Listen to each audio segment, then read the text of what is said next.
Hi friends, it's Kelly. Thanks for watching my flip through and waiting for the tutorial. This is the cut file I used for Paige Taylor Evans Silhouette Design Team project this week. And these are the cut files that we're going to make in Silhouette Studio. So let's get started. If you haven't been to Paige's blog, all the details about the products and ephemera are listed with links there. This is the cut file that I started with. I wanted to use this cut file because it's got two straight edges, and Burano, Italy is famous for the lace they make there.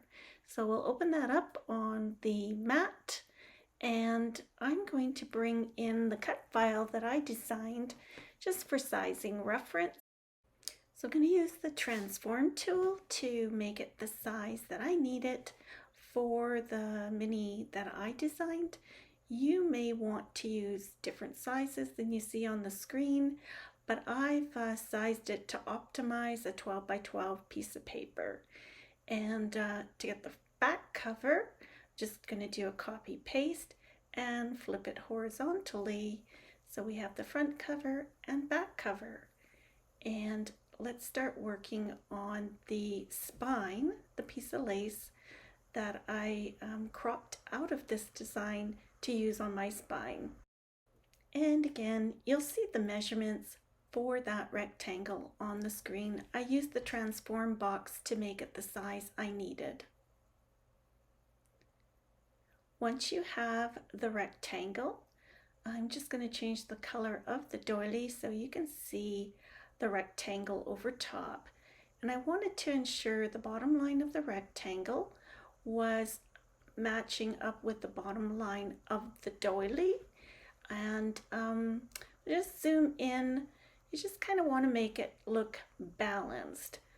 The center circle and the top lines, we'll collect them together, and we'll use the crop feature to crop off that piece of doily for our spine. So we're going to put a band around it, and again make a box the exact same size as we used to crop out the piece of the doily.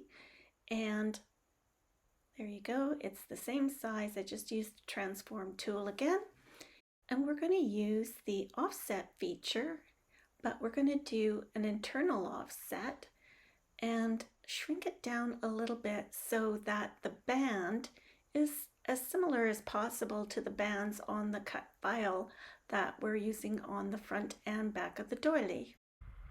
So let's bring that over. We'll make a compound path and bring it over to our piece of doily, laying it over top and ensuring that there aren't any pieces of the doily outside of the edge of the rectangle, and that the bottoms are lined up nicely. So we'll select them together, and yep, that looks good. Select them together and use modify weld, and there you have it. It's the piece of doily that can be laid on the spine on the outside of the mini album. And it matches perfectly with the front and back doily, which are Paige's beautiful corner doily cut file. So setting those up, we're going to make the front and back covers. And you want to keep in mind that when you build a mini album, you're going to fold the covers in. So you want to leave a little space there between the covers and the spine. And that's why I've set it up that way. And to make the cover, I'm using the offset feature again, but I don't want all the bits and pieces inside of the cut file. We just want the outside lines so it doesn't have to offset the whole cut file with all the bits and pieces. So that's what I've done. I released the compound path, dragged the outside line away, and we're going to set them up again to match the doily covers, and we'll bring those over and lay it on top. So you can see they're the exact same size because they're the outside line of our cut files. We'll just put the doily on top. So this way, when we drag away the doily and group these and use our offset tool, we want to have the spine, the offset around the spine, overlap the covers just a little bit. So it looks like that. And because there are, we've put pieces together, there might be the odd bump on the top and bottom. You'll see them here. And I use the point edit tool, just move them a bit, and you point and click on the white square and erase it to make the line a little flatter, a little smoother. Just take your time. Don't worry about the minutiae. You don't really see it when you cut your paper. So we're gonna move things back together here. I'm gonna change it to the colors I used when I was making the mini, just so you can see what we've done so far.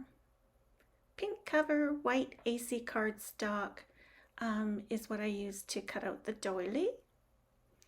So now we're going to work on the cardstock that's inside the front and back cover and our inside page, a cut file for our inside page.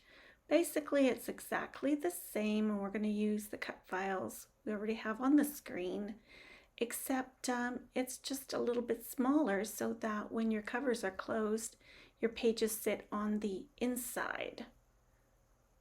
So there's our inside page, the cut file for our inside page. So since our front cover and inside cover are the identical size of paper, we'll just make a copy, move it down below, choose a different color. I cut it out of the butterfly paper, which is so pretty inside because there's so many colors on it. And I also created a cut file to cut my chipboard, which was very thin, and I was able to cut it on Silhouette Studio. If you don't want to do this step, you can cut it out of cardstock and then trace your cardstock onto your chipboard. But basically, I just wanted the cut file for the cardstock or chipboard to be just a little bit bigger than the doily, but smaller than the cover. And the same with the centerpiece. You want it a little bit bigger than the doily, but smaller than the centerpiece. And I just used copy paste and flipped it horizontally to make the back cover. And if you were cutting this, fussy cutting with your scissors and tracing, you really only need one and then flip it over. But I was cutting it on my Silhouette. So here's the centerpiece, and that's going to be cut out of the chipboard. So we're almost done, and just to review, we have cut files for the doilies on the front and back of the mini album and on the spine.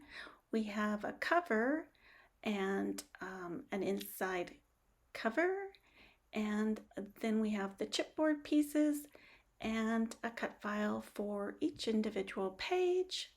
I actually cut two for each page because I wanted a different paper on the front and back, but you don't have to. It's totally up to you. So all that's left to do is make a piece that is scored every 1/4 of an inch, and it becomes your spine inside. And this was a technique I learned from Paige, and I will leave a link to her tutorial in the description box, as well as a link to the blog.